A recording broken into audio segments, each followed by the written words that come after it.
கர்த்தராகிய இயேசு கிறிஸ்து நல்லவர். கர்த்தருடைய பரிசுத்த நாம் மகிமைப்படுவதாக. கர்த்தராகிய இயேசு கிறிஸ்துவை ஆராதிக்கும்படியாய் வந்த உங்களை யாவரையும் கர்த்தர் தாமே ஆசீர்வதித்து பாதுகாத்து நடத்துவோராக. பிதா குமாரன் பரிசுத்தாவின் நாமத்தினாலே கிருபையும் இரக்கமும் சமாதானம் நமக்கு உண்டாகட்டும். நாம் தொடர்ந்து விசுவாசத்தை குறித்து நாம் பார்த்து கொண்டு வருகிறோம். தேவன் நம்மோடு பேசி கொண்டிருக்கிறார். தேவன் நமக்கு இந்த காரியங்களெல்லாம் வெளிப்படுத்தி கொடுத்து கொண்டிருக்கிறார். இன்றைய நாளிலும் நாம் இந்த விசுவாசத்தை குறித்து தான் பார்க்க போகிறோம். விசுவாசத்தின் வல்லமையும் விசுவாசத்தின் மகிமையும் இன்றைக்கு தேவன் நம்மோடு பேசுகிறார். எபேசியருக்கு எழுதின நிருபம் 1வது அதிகாரம் 17, 18, 19 வசனங்களை வாசிக்கலாம். எபேசியர் 1வது அதிகாரம் 17 to 19 வசனங்கள் வரைக்கும் வாசிக்கலாம்.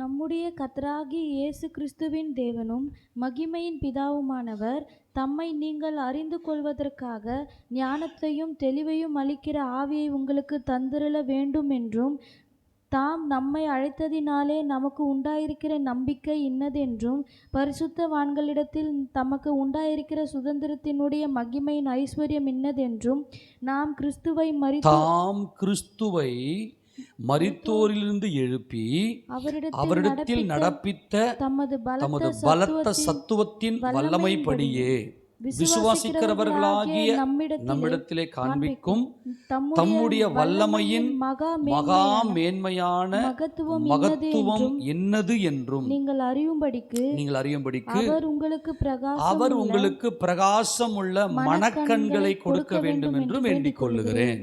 இந்த இடத்துல அப்போஸ்தலனாகிய பவுல் எபேசு சபைக்கு தேவன் அவருடைய மனக்கண்களை திறக்க வேண்டும் என்று நான் ஆண்டவர்கிட்ட வேண்டிக் கொள்ளுகிறேன். என்னுடைய ஜெபத்தில் உங்களுடைய மனதின் கண்கள் திறக்க வேண்டும் என்று அவர் மையப்படுத்தி, மிக முக்கியமான காரியத்தை மையப்படுத்தி பேசுகிறார். இப்போ நமக்கு கண் இருக்கிறது இல்லையா? நீங்களாம் வந்திருக்கிறீங்க, நல்லா இதை புரிந்து கொள்ளுங்கள். நமக்கு கண் இருக்கிறது. இந்த கண்ணில் நம்ம எல்லாவற்றையும் பார்க்கிறோம். இந்த மாம்ச கண்ணில் உலகத்தில் இருக்கக்கூடிய எல்லா பொருள்களையும், உலகத்தில் நடக்கக்கூடிய நிகழ்ச்சிகளையும், எல்லா காரியங்களையும் நாம் பார்க்கிறோம்.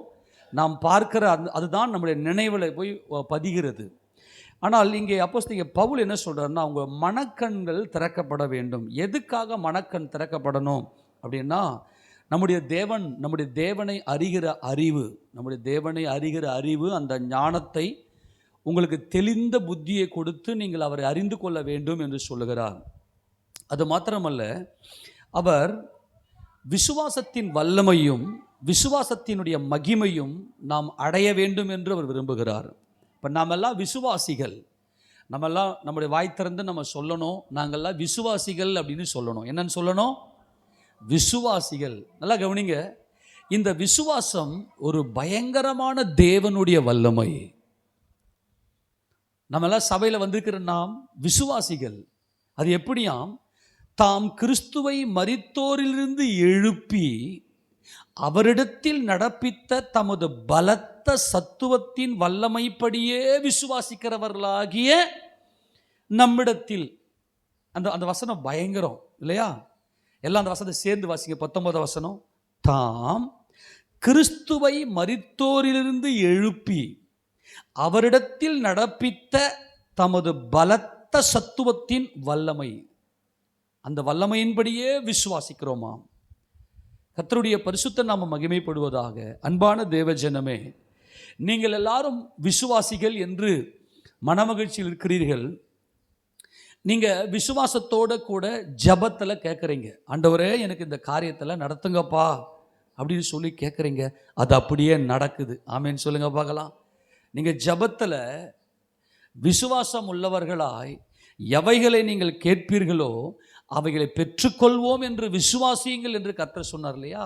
நமக்குள்ள இருக்க இந்த பவர், இந்த வல்லமை என்னன்னா, நமது கர்த்தராகிய இயேசு கிறிஸ்து சிலுவையிலே அவர் மரித்தார், அவர் அடக்கம் பண்ணப்பட்டார்.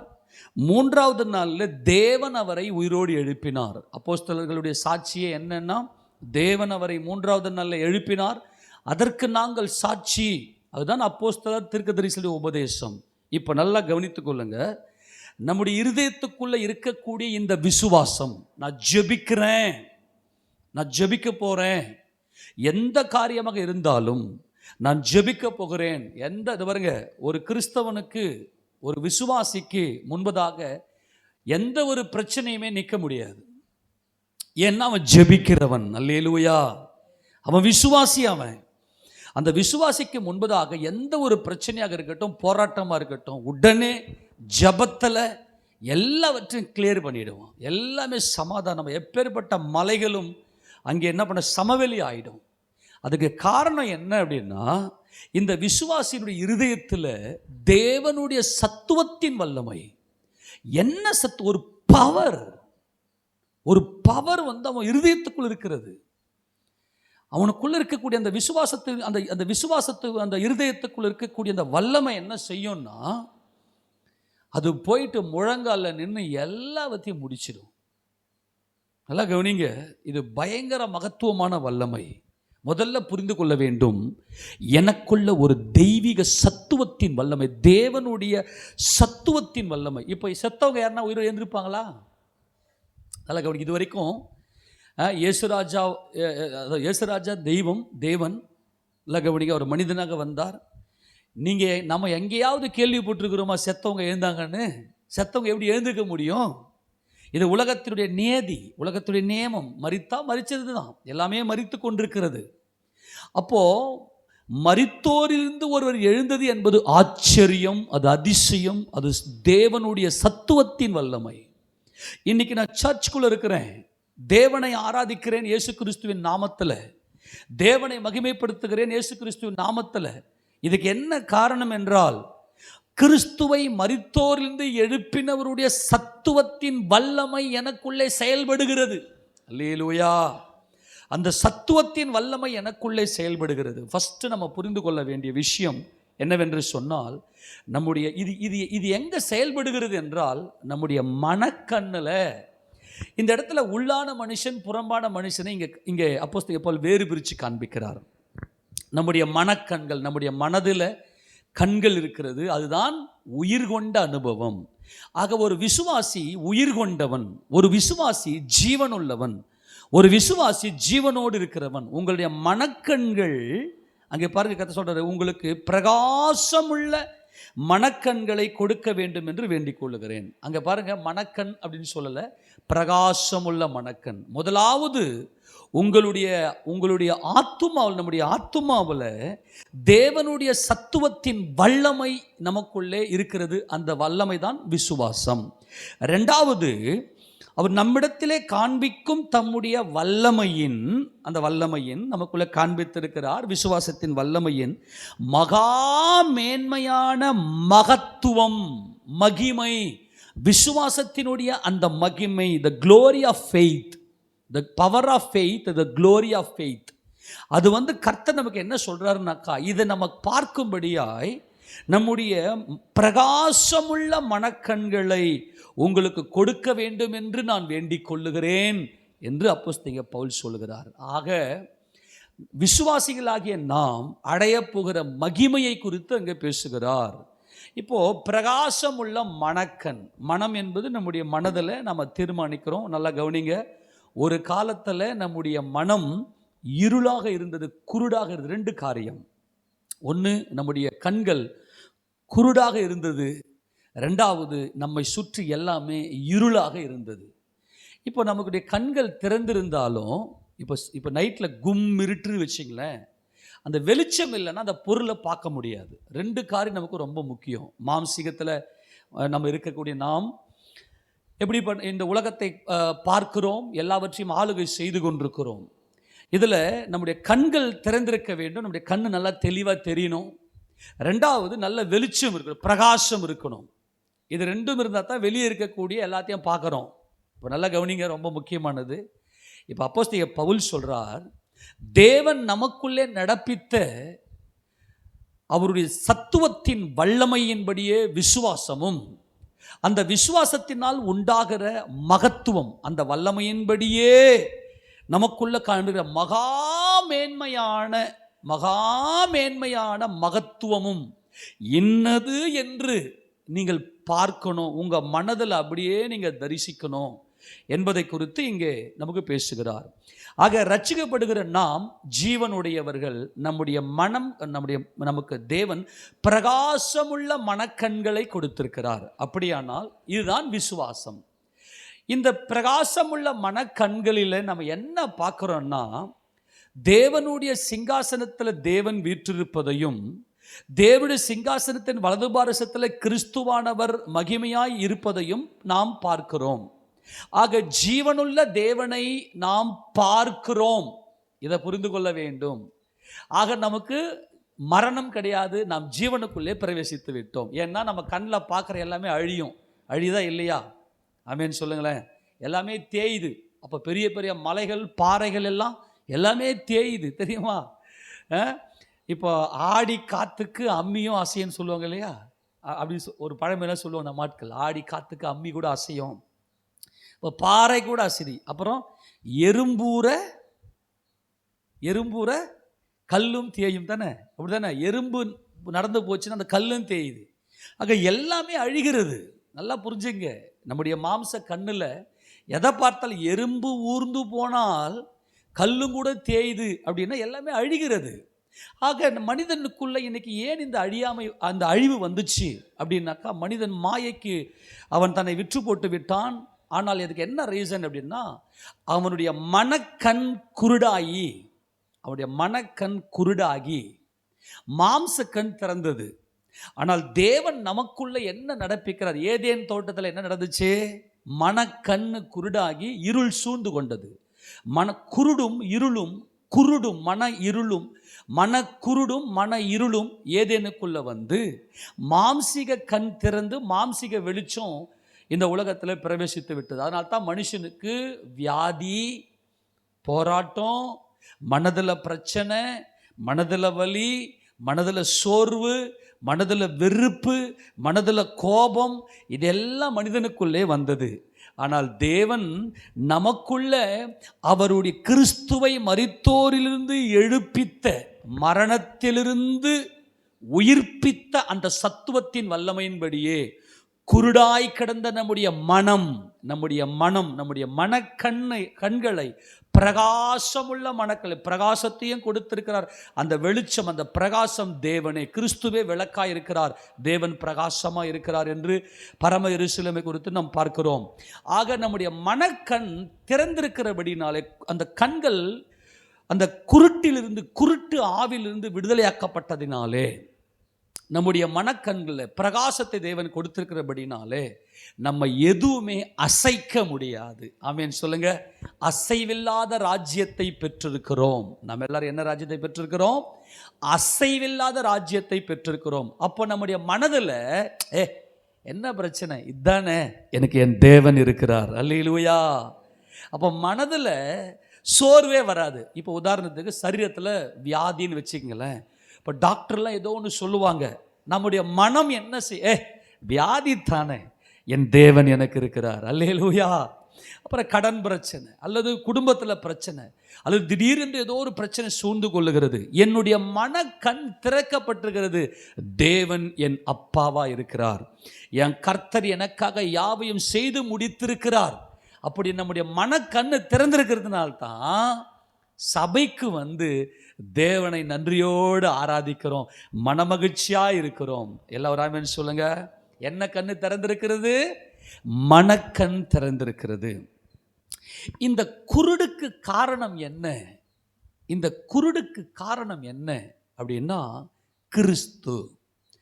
கிறிஸ்துவை குறித்த அந்த உண்மையை, கிறிஸ்துவை குறித்த அந்த உண்மையிலிருந்து நம்மை வழிவிலக செய்த போது அங்கே இருள் சூழ்ந்து கொண்டது, நம்முடைய மனம் குருடானது.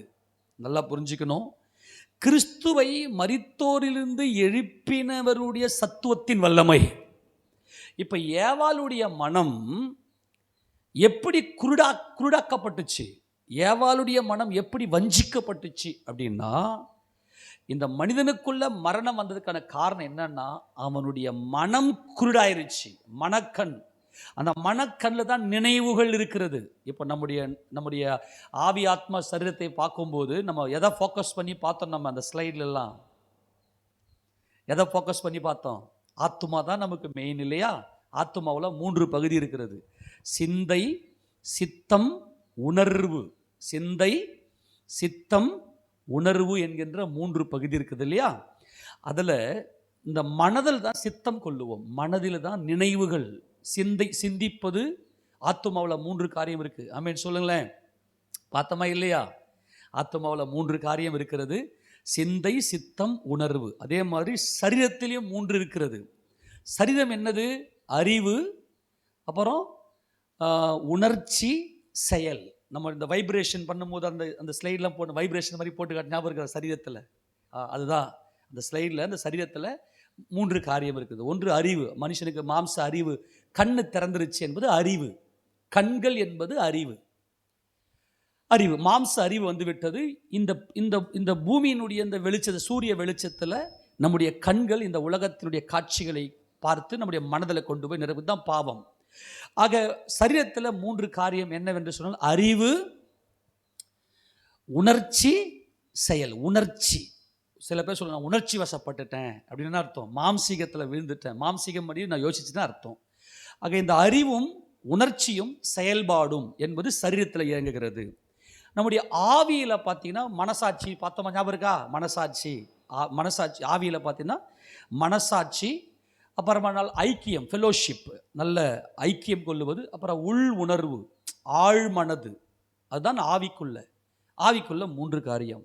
ஆக இந்த 9 காரியங்கள் ஒன்றரை சேர்ந்தது தான் மனுஷனை திருத்துவமாக தேவன் படைத்தார். இதெல்லாம் புரிஞ்சாதான் விசுவாசி நம்மெல்லாம். ஆனால் மனுஷன் ஏதேனில் பாவம் செஞ்சதும் இந்த உள்ளுக்குள்ளுக்கிற ஆவி ஆத்மாவை மறந்துட்டான். ஆத்மா என்றைக்குமே சாகாது. அன்பான தேவஜனமே, நம்முடைய கண்கள் குருடாக்கப்பட்டே கிடந்துச்சு. மனுஷன் இன்னைக்கு இப்போ சில பேருக்கு பார்த்தா சாவை கண்டா பயம் வந்துடும். ஐயோ எனக்கு சாவு வருது, ஏன்னா எங்கே போகிறான்னு தெரியாது அவனுக்கு. ஆனால் விசுவாசி சாவை எதிர்கொள்ளுவான், மனமகிழ்ச்சியாக இருப்பான். அப்போஸ்தலன் பவுல் சொல்றார் இல்லையா, நான் மரித்து கிறிஸ்துவுடனே கூட இருக்க எனக்கு ரொம்ப ஆசைன்னுவார். காரணம் என்ன? அவனுடைய தேவனுடைய சத்துவத்தின் வல்லமை, கிறிஸ்துவை மரித்தோரிலிருந்து எழுப்பினவருடைய சத்துவத்தின் வல்லமை உள்ளே இருக்கிறது. இப்போ நல்லா கவனித்து கொள்ள வேண்டும். விசுவாசத்தினுடைய ஆரம்பமே யார் என்றால் நமது கர்த்தராகிய இயேசு கிறிஸ்து. அவரை மரித்து அடக்கம் பண்ணப்பட்டு தேவன் உயிரோடு எழுப்பினார். அதுதான் தேவனுடைய மகிமை, அதுதான் தேவனுடைய மகிமை. ரெண்டாவது நம்மை குறித்த தேவனுடைய சித்தம். இது ரெண்டுத்தையும் நமக்கு கரெக்டாக புரிந்து கொள்ள வேண்டும் என்னால் விசுவாசத்தினுடைய மையமே யார் என்றால் நமது கர்த்தராகிய இயேசு கிறிஸ்து. ஆக இப்போ இந்த மனக்கண் முதல்ல குருடாக்கப்பட்டுதான். விசுவாசி அப்படின்னா என்னன்னா, மனக்கண், பிரகாசமுள்ள மனக்கண்ணை தேவன் நமக்கு கொடுத்திருக்கிறார். நாம் ஜீவனுடையவர்கள். இப்போ செத்து போன ஒருத்தர் வந்து இந்த உலகத்தை பார்க்க முடியுமா? பார்க்க முடியாது. இப்போ அப்போல்லாம் பார்த்தா சாவுக்கு போனால் என்ன பண்ணுவாங்க? 2 1 ரூபாய் பில்லை எடுத்து சொல்லுங்க எங்கே வைப்பாங்க? 2 கண்ணு மேலே வச்சு விட்டுருவாங்க. அல்லேலூயா, ஆமேனா. அப்போ போனவங்கெல்லாம் நேராக என்ன பண்ணுவாங்கன்னா, நேராக போய் அந்த கண்ணை தான் பார்ப்பாங்க. ஏன்னா அவர் செத்து போய்க்கிறாரு, அவருடைய கண்கள் அசையலை. இப்போ 1 ரூபாய் பில்லைய அந்த காயின் இல்லையா, காயின், ஆபேல் காயின், அந்த காயின் தான் பணம். அந்த பணத்தை எடுத்து, அந்த காயினை எடுத்து கண்ணில் வச்ச உடனே அவர் செத்து போயிட்டாரு. அவர் கண்கள் குருடாக்கப்பட்டு விட்டது. இந்த உலகத்தினுடைய சூரிய வெளிச்சத்தில் அவர் இந்த உலகத்தை பார்க்க முடியாது, மாம்சக்கண்ணில் பார்க்க முடியாது. அன்பான தேவ ஜனமே, நம்முடைய உள்ளான மனுஷன் ஆவி, ஆத்மா இருக்கு இல்லையா, அந்த ஆத்மா கிறிஸ்துவை கண்டு கொண்டே இருந்தது, தேவனை பார்த்து கொண்டே இருந்தது. ஆனால் ஏதேனில இந்த பிசாசு வலு சர்ப்பத்தின் மூலமாய் வந்து ஏவாளை வஞ்சித்த போது தேவனை பார்ப்பதை நிறுத்திவிட்டது. தேவனுக்கு எவ்வளவு பெரிய துக்கம் தெரியுமா? நம்முடைய மனக்கண்ணில் இந்த சர்வத்தையும் சிருஷ்டித்த சர்வ வல்லமையுள்ள தேவனை பார்க்கும்படியாய் கிறிஸ்துவை முகமுகமாய் தரிசித்து கொண்டிருந்தது. அப்போது என்ன ஆயிடுச்சுன்னா, பணம் என்கின்ற இந்த மகா பாபிலோன் ஆதாமுடைய கண்களையும் ஏவாளுடைய கண்களையும் குருடாக்கி, இருளாக்கி குருடாக்கி. ஆக இந்த இருளும் குருடும் மனிதனுடைய வாழ்க்கையிலே உள்ளே பிரவேசித்து விட்டது. ஆனால் தேவன் எவ்வளவு இரக்கமுள்ளவர், தேவன் எவ்வளவு நல்லவர், எவ்வளவு அன்புள்ளவர். தம்முடைய குமாரனாகிய இயேசுவை இந்த உலகத்துக்கு அனுப்பி இந்த மாம்ச கண்ணிலேயே அவருடைய மரணம், அவருடைய அடக்கம், உயிர்த்ததை கண்களை பார்த்து அதுக்கு அப்போஸ்தலர்கள் சாட்சி, தீர்க்கதரிசி சாட்சி. ஆக தம்முடைய குமாரன் மூலமாய் தேவனை நாம் விசுவாசிக்கும்படியாய் நம்முடைய மனக்கண்களை, பிரகாசமுள்ள மனக்கண்களை நமக்கு கொடுத்திருக்கிறார். நாம் விசுவாசிகள். அல்லேலூயா. இந்த பிரகாசமுள்ள மனக்கண்களை உடையவர்கள் தான் விசுவாசிகள். தேவனை நாம் தரிசிக்கிறோம். நம்முடைய கண்களிலே தேவனை தரிசிக்கிறோம். நம்முடைய உள்ளான மனுஷனுக்குள்ள தேவனை அதாக சொல்றேங்க, மனக்கண்கள். ஏனென்றால் இங்க ஏதேனில் என்ன நடந்துச்சு அதை வாசிங்க. 2 கொரிந்தியரின் புத்தகம் 11ஆம் அதிகாரம் 3ஆம் வசனத்தை வாசிக்க பார்க்கலாம். 2 கொரிந்தியர் 11:3. ஆகிலும் சர்ப்பமானது தன்னுடைய தந்திரத்தினாலே ஏவாளை வஞ்சித்தது போல உங்கள் மனம், நல்லா கவனிங்க, நம்முடைய மனம் தான் ரொம்ப முக்கியம். மனசெல்லாம் வலிக்குதுப்பான்னு சொல்லுவோம் தெரியுமா? என்ன ஆச்சு, எனக்கு மனசெல்லாம் ஒரே வலியா இருக்குதுங்க. கடந்த வாரத்தில் நான் கேள்விப்பட்டேன், ஒருத்தர் ஒரு பையன் அவன் கஞ்சா சாப்பிட்டுட்டு அவங்க அப்பாவையும் அவங்க அம்மாவையும் வீட்டுக்குள்ளேயே சேர்க்காம துரத்தி அடித்து கத்தி எடுத்து கையை கீறி, ஒரு பெத்த பிள்ளையே ஒரு தாய் தகப்பனை இந்த மாதிரி அடிக்கிறத நினைக்கும் போது மனம் எவ்வளோ வலிக்கும்ல. அதை நினைக்க முடியாது. கேட்ட போது எனக்கே மனசு வலிச்சுது. ஆண்டவரே, அந்த பிள்ளைகளெல்லாம் தொடுங்கப்பா. நம்ம ஊரில் இருக்கிற பிள்ளைகளுக்காக ஜெபம் பண்ணு. நம்ம ஊரில் மட்டுமல்ல, மேக்சிமம் இன்றைக்கி தமிழ்நாட்டில் இந்த கஞ்சாவுக்கு அடிமைப்பட்டு போய், குடிக்கு அடிமைப்பட்டு போய் கிடக்கிற அந்த பிள்ளைகளுடைய மனம் குருடும் இருளுமாய் இருக்கிறது. இருளின் அதிகாரத்தின்று நம்மை விடுதலையாக்கி தமது அன்பின் குமாரன் ராஜ்யத்திற்கு உட்படுத்தின பிதாவை நான் ஸ்தோத்தரிக்கிறேன். அல்லேலூயா. இருளின் அதிகாரம். இந்த இருளின் அதிகாரம் என்பது என்ன? இருள் என்பது என்னன்னா நியாயப்பிரமாண சுயநீதி. இருள் என்பது நியாயப்பிரமாண சுயநீதி. குருடு என்பது சாவு. மனிதன் செத்து போய் கிடக்கிறான். அதில் ஒரு தாய் தகப்பனை நம்ம அடிக்கிறோமே, இந்த தாய் தகப்பன் நம்மளை பெற்று வளர்த்தெடுத்தாங்களே என்ற உணர்வே இல்லாமல் அவனுடைய ஆத்துமா மரித்து போயிருக்கிறதுனால அவன் மிருகம் மாதிரி செயல்படுறான். மனம் கெடுக்கப்பட்டிருக்கிறது. எப்படி ஏவாளுடைய மனம் கெடுக்கப்பட்டுச்சு? ஏதேனில் எப்படி இந்த மனக்கண் குருடாக்கப்பட்டது? இன்றைக்கு கொடாகோடி விசுவாசிகளை என் கர்த்தர் ரட்சித்திருக்கிறார். என் தேவன் அவர்களை தொற்றிருக்கிறார். அவர்களுக்குள்ளே அவருடைய சத்துவத்தின் வல்லமை உள்ளே இருக்கிறது. ஏவாளுடைய மனம் எப்படி கெடுக்கப்பட்டதோ, நல்லா கவனிங்க. ஏவாளுடைய மனம் எப்படி வஞ்சிக்கப்பட்டுச்சுன்னா, உங்கள் மனதும் கிறிஸ்துவை பற்றிய உண்மையினின்று விலகும்படி ஆக இருள். நல்லா கவனிக்கணும். இருள் எப்படி மனிதனுக்குள்ளே வந்து சூழ்ந்து கொண்டது என்றால், கிறிஸ்துவை பற்றின உண்மை, ஒன்றான மெய்தேவனாகிய உம்மையும் நீர் அனுப்பினவராகிய இயேசுவையும் அறிவதே, அந்த அறிவுதான் ஜீவன், நித்திய ஜீவன். அறிவுதான் விசுவாசம். நம்முடைய நம்முடைய ஆத்துமாவில் ஒரு ஜீவன் உண்டாக வேண்டும் அன்பானவர்களே. அதுக்கு தான் உபவாசம்லாம். நீங்கள் சாப்பிடாமல் இருந்து பைபிள் வாசிச்சிங்கன்னா ஆண்டவர் சொல்லி கொடுப்பார் பாருங்க ரகசியம். ஆரம்ப நாட்கள்லாம் நீங்கள் பார்த்தீங்கன்னா இந்த பைபிள் எனக்கு எப்படி சொல்கிறது, அது மனம் வேதத்தின் மேலேயே இருக்கும். அப்போது சாதாரணமாக வாசிக்கும் போது ஒன்றுமே புரியாது. ஆனால் ஃபாஸ்டிங்கில் உட்காந்து வாசித்தேன்னா எங்கேயோ அது அந்த அனுபவமே வேற மாதிரி இருக்கும். அன்பானது, எனக்கு ரொம்ப அவ்வளவு ஆசையாக இருக்கும். குடும்பத்தை மறந்துடுவேன், எல்லாத்தையும் மறந்துடுவேன், அப்படியே போய் உட்காந்து. அதனாலே நிறைய பிரச்சனை வரும் வீட்டில். நீ இதே மாதிரி பண்ணி இருக்கிற வீட்டில் இவ்வளோ இதுக்கு என்ன இதெல்லாம் என்ன பண்ணுறதுன்னு சொல்லி என் கர்த்தராகிய இயேசு கிறிஸ்துவை ஸ்தோத்திரிக்கிறேன். அன்பான தேவஜனமே, ஒரே ஒரு காரியம், கிறிஸ்துவை பற்றின உண்மை, இயேசு ராஜாவை பற்றின அந்த ரகசியத்தை நீங்கள் அறிய உங்கள் மனம் பிரகாசமாயிடும். உங்கள் மனம் அவ்வளவு மனமகிழ்ச்சி, பயங்கர பிரைட்னஸ் வந்துடும். உங்கள் இருதயத்துக்குள் இருக்கக்கூடிய இருளெல்லாம் நீங்கிடும். உங்கள் மனசை யாருமே சஞ்சலப்படுத்தவே முடியாது. உங்கள் மனதை யாருமே கெடுக்கவே முடியாது. ஆக மனிதனுடைய மனக்கண் குருடாக்கப்பட்டதற்கான காரணம் என்னவென்று சொன்னால், இயேசு கிறிஸ்துவை குறித்த இந்த பிரகாசம். அவர்தான் நான் உலகத்துக்கு ஒளியாய் இருக்கிறேன், ஒருவன் என்னை பின்பற்றுவானே ஆனால் அவன் இருளிலே நடவாமல் ஜீவ ஒளி அடைந்திருப்பான். வாசி அந்த வசனம் யோவான் சுவிசேஷம் 8:12 வாசிப்பாங்களா? யோவான் சுவிசேஷம் 8:12. மறுபடியும் இயேசு ஜனங்களை நோக்கி, நான் உலகத்திற்கு ஒளியாயிருக்கிறேன், என்னை பின்பற்றுகிறவன் இருளிலே நடவாமல்.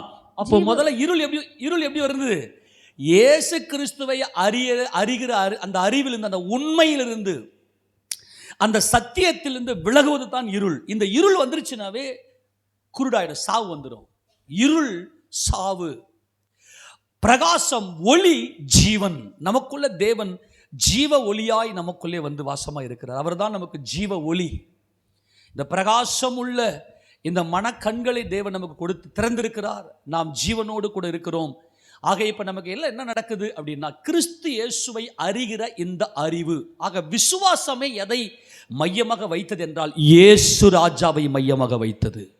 விசுவாசம் அப்படின்னா என்ன அப்படின்னா, கிறிஸ்து இயேசுவை மையமாக. இதுதான் விசுவாசத்தினுடைய வல்லமை.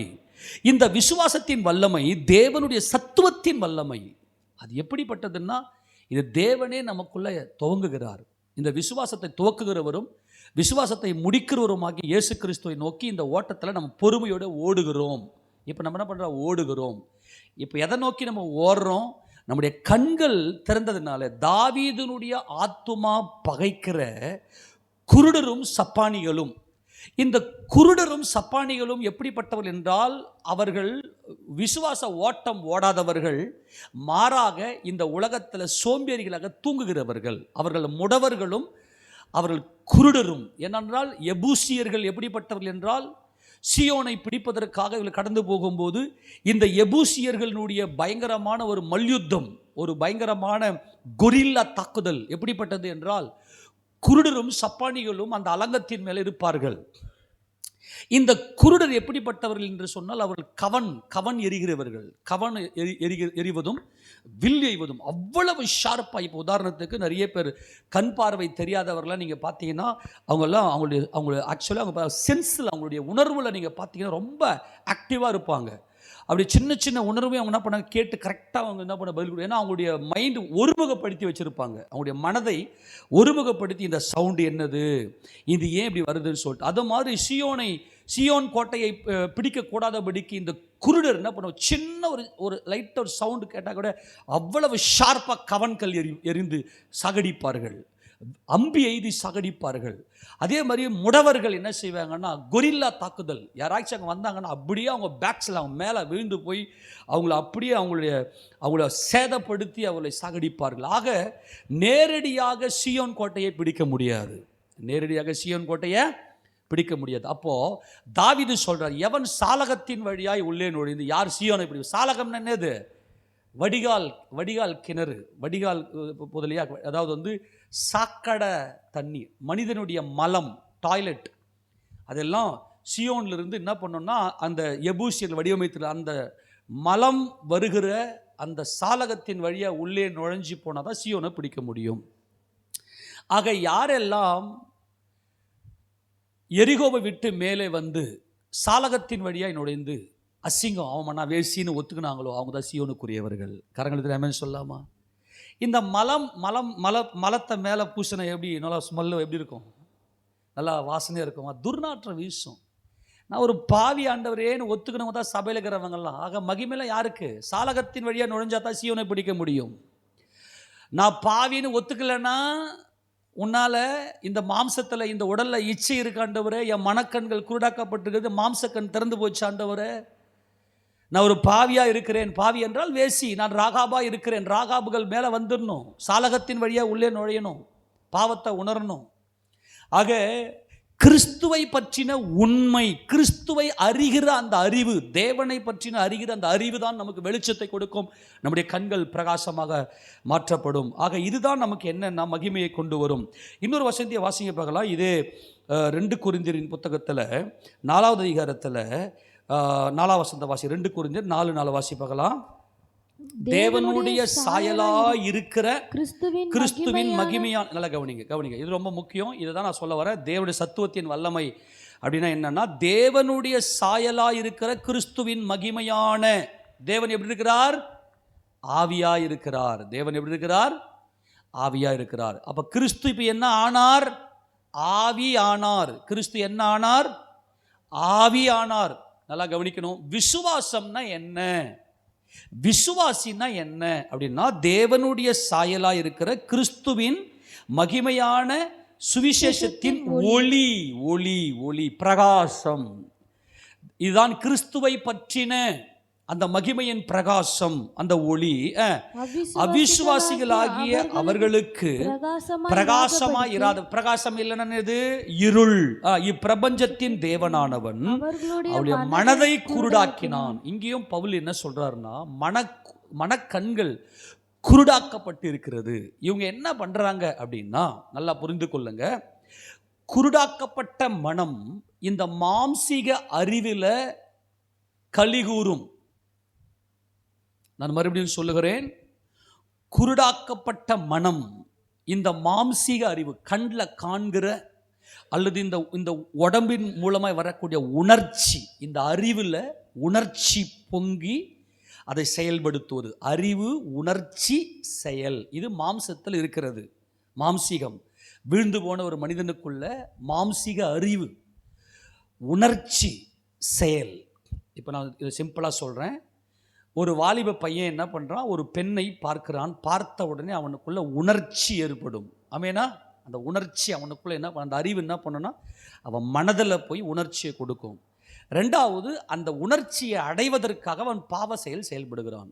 ஒரு ஸ்திரியை இச்சையோடு பார்க்கிற போதே அவளோடு விபச்சாரம் செய்து ஆயிற்று நிறைய உணர்ச்சியிலேயே அவன் ஆத்மா விபச்சாரம் செய்து விடுகிறது.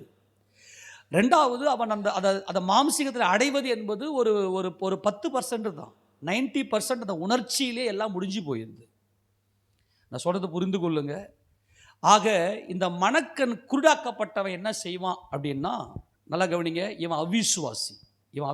எப்படிப்பட்டவனா? தேவனை அறியாதவன். அவன் என்ன செய்வான்னா, இந்த உடலை ஆராதிப்பான். எதை ஆராதிப்பான் சொல்லுங்க? எதை ஆராதிப்பான்? இந்த உடலை ஆராதிப்பான்.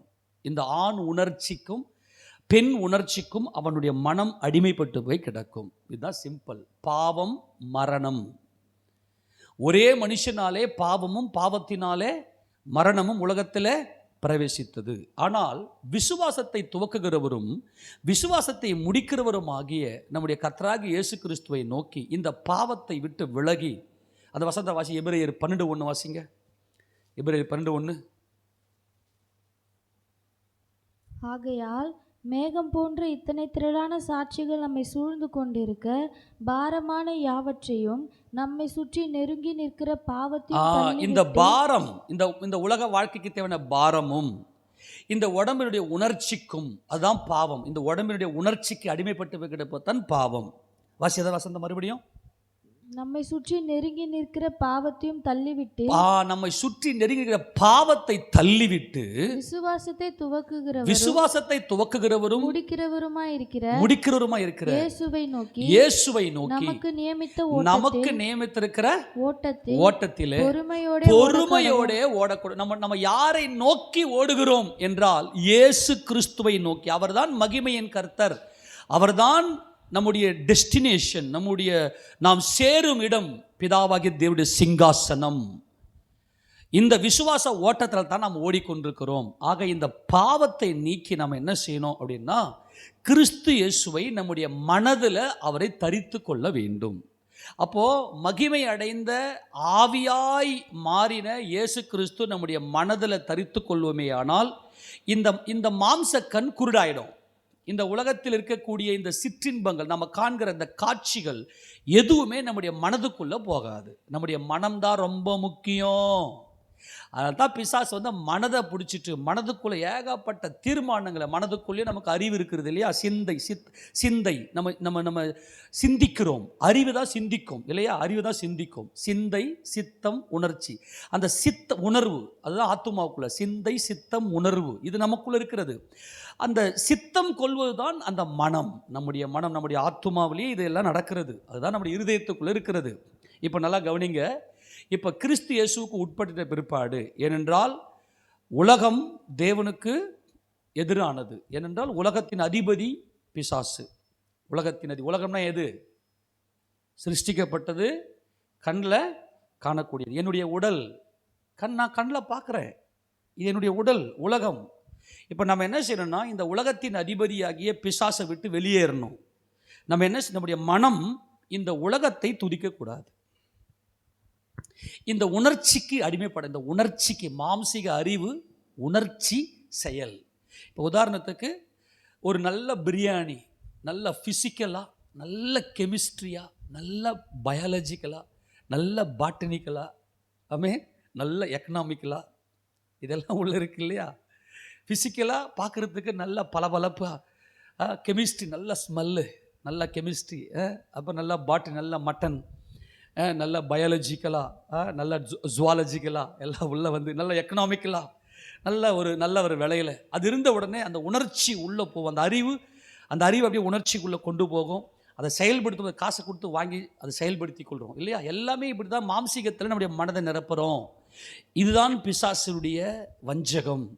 ஆனால் இப்போது தேவனுடைய சித்தத்தை நாம் செய்கிறோம். நம்முடைய மனக்கண்கள் திறந்து விட்டபடினாலே இந்த மாம்சத்தை நாம் ஜெயங்கொள்ளுகிறோம்.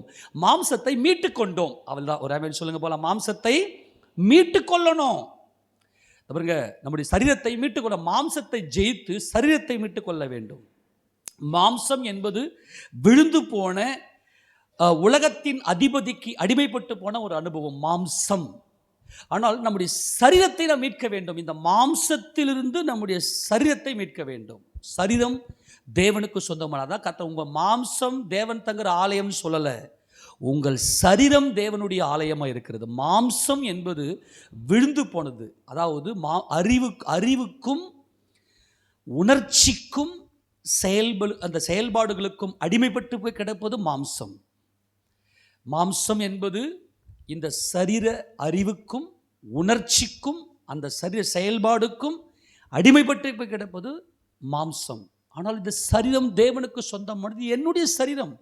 இதை பரிசுத்தமாய் ஆண்டு கொள்ள வேண்டும். இதை நான் பரிசுத்தமாய் ஆண்டு கொள்ள வேண்டும். அப்படியானால் சிந்தை என்பது ஞானம், சித்தம் என்பது மனம், உணர்வு, நல்ல உணர்வு, ஃபீலிங், எமோஷன். இந்த எமோஷன்லாம் எங்கிருந்து வருதுன்னா ஆத்மாவிலேருந்து வருது. இதுக்கு ஆவி, நம்முடைய ஆவி என்ன செய்யுது அப்படின்னு சொன்னால் மனசாட்சி, நமக்கு மனசாட்சியை கொடுக்குது. கான்சியஸ், நமக்கு மனசாட்சி கான்சியஸ். அப்புறம் ஆழ் மனதில் உள் உணர்வை நமக்குள்ள ஞாபகப்படுத்தி, இந்த ஆவி தான் நமக்கு எல்லா விதமான அந்த ஞானத்தையும் கொடுப்பது. ஐக்கியம், தேவனோடு இருக்கக்கூடிய ஐக்கியம். நான் சொன்னேன், ஆவிய தேவனோடு ஐக்கியம் கொள்ளுவது, நம்முடைய சரீரம் உலகத்தோடு ஐக்கியம் கொள்ளுவது.